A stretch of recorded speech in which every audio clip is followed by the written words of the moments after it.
সাধ্যের হেফাজত করেছে, তাহলে মা, বোন আমার, মাসি আমার, পিসি আমার, আজকে তুমি 30 বছরের হওয়ার পরে, 20 বছরের তোমার বয়স গত হয়ে যাওয়ার পরে, 40 বছর তোমার বয়স গত হয়ে যাওয়ার পরে, যেই ফাতেমা জান্নাতি রমণীদের সর্দারনি ফাতেমা, যে ফাতেমাতুজ জাহরা বাল্য জীবনে নিজের শব্দ অপরের কান পর্যন্ত যেতে দিলেন না, আজকে মা খালাগনেরা, আজকে মা বোনগনেরা যে এই ধরনের নিজের শব্দকে অপরের মুখে, অপরের কান পর্যন্ত হাজির করে, আব্বা জান, ভাইজান আমার, বন্ধু আমার, এই মা কাল হাসরের ময়দানে, কিয়ামতের ময়দানে তোমাদেরকে যদি ওই ফাতেমা তোমাদের আঁচল ধরে জিজ্ঞাসা করে নাই, এ আব্দুর রহমানের বেটি জুবাইদা,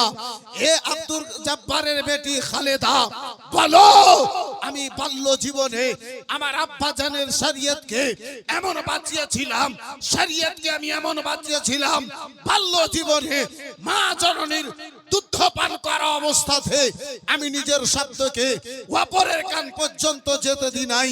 40 বছর হওয়ার পরে, 20 বছর তোমাদের হওয়ার পরে, 30 বছর হওয়ার পরে তোমরা চিৎকার করে ওই কি বলে শওকত টোলার মানুষকে নিজের কানে নিজের শব্দখানা দিয়েছিলে, বলো তোমরা ওই জগতে কি করে এসেছো? হে মা, ওই ফাতেমার সামনে তোমার উত্তরখানা কি হবে? রাধারানী ইসলাম মুসলমান, বর্তমান আব্বাজি আমার ডিজিটাল যুগ। এতদিন তো দেখতেছিলাম আমাদের মালদাহ এলাকায়, আমাদের বাংলা এলাকায় ছিল, এখন দেখতেছি আপনাদের এলাকাতেও কিছু কিছু জায়গাতে হয়ে গেছে মহিলাদের জালসা। মহিলাদের জালসা, যে মহিলার জন্য জোরে কোরআন পড়া নিষেধ, যে মেয়ের জন্য জোরে কোরআন পড়তে পাবে না, হাদিস পড়তে পাবে না, নামাজ চাইতে ভালো ইবাদত জগতে আর কিছু আছে? জি, নামাজ চাইতে আল্লাহর ইবাদত, এই বেরাদারান ইসলাম মুসলমান, বড় আর কিছুই না।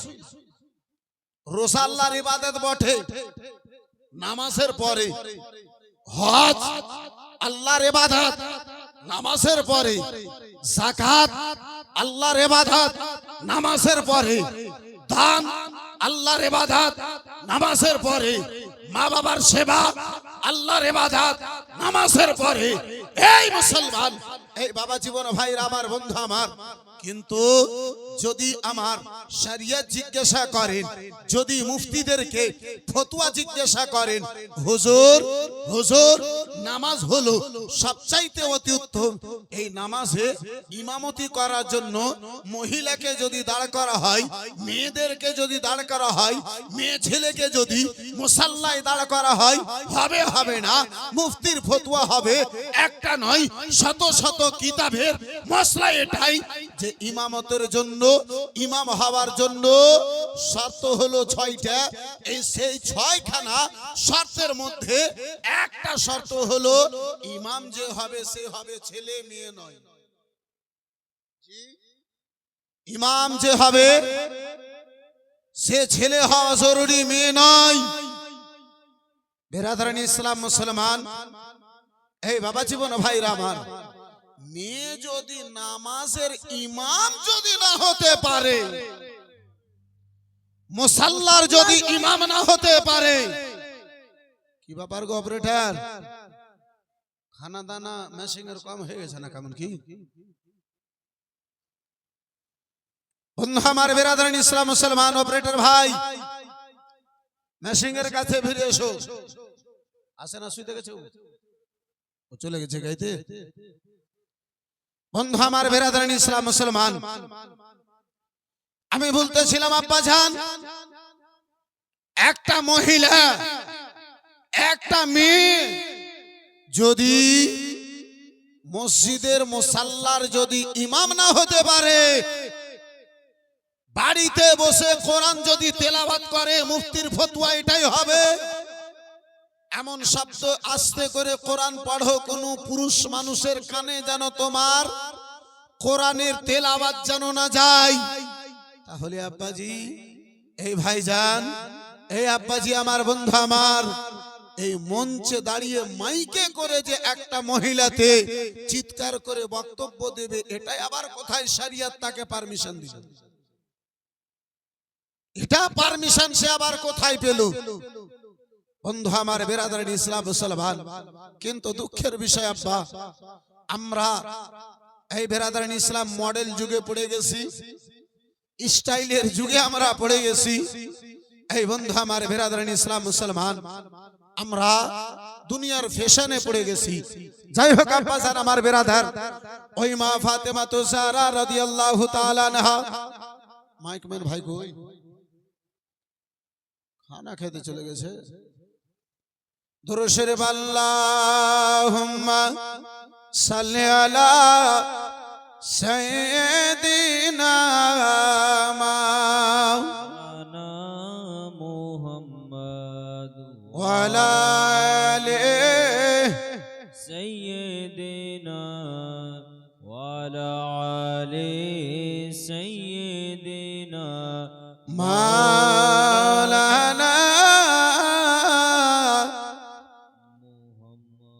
সাল্লাল্লাহু তাআলা আলাইহি ওয়া সাল্লাম।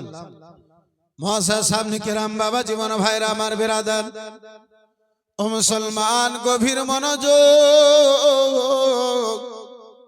মা ফাতেমা তো জাহরা রাদিয়াল্লাহু তাআলা আনহা আমার মক্কা নগরী। বেরাদারানি ইসলাম মুআজ্জাজ সামনে কিরাম, বাবা জীবন ভাইরা আবার, যখন আব্বাজি আমার কথা এসেছে, এই বেরাদারানি ইসলাম মুসলমান, ওই রাসূলুল্লাহর দুলারি বেটি, প্যারি বেটি মা ফাতেমা তো জাহরা রাদিয়াল্লাহু তাআলা আনহা, দয়ার নবী, মায়ের নবী, কামলিওয়ালা রাসূলুল্লাহর নিকটে রয়েছে। বেরাদারানি ইসলাম মুসলমান, মা ফাতেমা আব্বা জানের নিকটে রয়েছে। বাল্য জীবনে আব্বা জান আমার, এই বেরাদারানি ইসলাম মুসলমান, আম্মা জননী দুনিয়া থেকে যেন বিদায় নিয়েছে। মা খাদিজাতুল কুবরা বেরাদার দুনিয়া থেকে যেন আব্বা জান আমার বিদায় নিয়েছে। ও মুসলমান, বাবা জীবন ভাইরা আমার বেরাদার, নবী তো জাহানের নিকটে রাসূলুল্লাহর প্যারি বেটি মা ফাতেমা তো জাহরা রাদিয়াল্লাহু তাআলা আনহা রয়েছে। নবী আমার ওই মক্কা নগরে, বাবা ও আমার মা কালা গড়েরা, শুনে যাও নুরুনাইন কাদরের আলোচনা রাত্রি বেলা, নিজের মধ্যে ফাতেমার সিরাত খানা শুনে, ফাতেমার আলোচনা খানা শুনে আম্মা জননী এই অন্তরের মধ্যে কিছুটা জায়গা যদি দিতে পারো, ও মা খালা গনেরা, হয়তো তোমার জীবন কানা ধন্য হয়ে যেতে পারে, তোমার জীবন কানা যেন পাল্টে যেতে পারে। নবী তো জাহানের প্যারি বেটি, রাসূলুল্লাহর দুলারি বেটি মা ফাতেমা তো জাহরা রাদিয়াল্লাহু তাআলা আনহা, এই বিরাদার রাসূলুল্লাহর নিকটে মক্কা নগরে নবী মুস্তাফা আমার ইসলাম প্রচার করেছেন। দয়ার নবী, মায়ের নবী রাসূলুল্লাহ আমার কলমার এলান খানা করেছেন। বিরাদার বছর আবার রাসূলুল্লাহ এদিকে মক্কা নগরে কলমার এলান খানা করেছেন। কাফিরদের শরীরে দাও দাও করে আগুন কানা জ্বলতে আরম্ভ হয়েছে। ওই মক্কা নগরের কাফির দলের লোকের শরীরে আব্বা জান আমার সারা শরীরে দাও দাও করে আগুন জ্বলতে আরম্ভ হয়েছে। বন্ধু আমার বেরাদার মুসলমান, ওই মক্কার কাফির গন্ধের গনেরা আলোচনা করলো গো, বাবাতে মোহাম্মদ ইবনে আব্দুল্লাহকে আঘাত দেয়, ভাইজানে মোহাম্মদ ইবনে আব্দুল্লাহকে যেন কষ্ট দেয়। আত্মীয় স্বজনের লোকেরা ওই মোহাম্মদ ইবনে আব্দুল্লাহকে কষ্ট দেয়। ওই মোহাম্মদ ইবনে আব্দুল্লাহর একটা প্যারি বেটি, দুলারি বেটি ফাতেমা রয়েছে। ওই রাসূলুল্লাহর আদেশে এসে যে ফাতেমাকে আঘাত দিল, যে ফাতেমাকে কষ্ট দিল, সেই ব্যক্তি যেন আমি রাসূলুল্লাহকে কষ্ট দিল। ওই ফাতেমাকে শুনেছি মোহাম্মদ ইবনে আব্দুল্লাহ জগতের মধ্যে সবচাইতে যদি কাউকে বেশি ভালোবেসেছে, ওই মোহাম্মদ ইবনে আব্দুল্লাহ দুনিয়ার মধ্যে সবচাইতে যদি বেশি কারো মোহাব্বত করেছে সেই অন্য কেউ নয়, তার বেটি রাসূলুল্লাহর দুলারি বেটি ওই মা ফাতেমাতুজ জাহরা রয়েছে। আর একটু জোরে হবে না?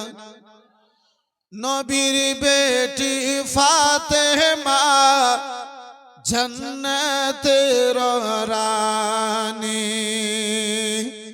নবীর বেটি ফাতেমা জান্নাতের রানী, নবীর বেটি ফাতেমা জান্নাতের রানী। এ কথাটি মিথ্যা নাই গো, এ কথাটি মিথ্যা নাই গো, হাদিসের বাণী।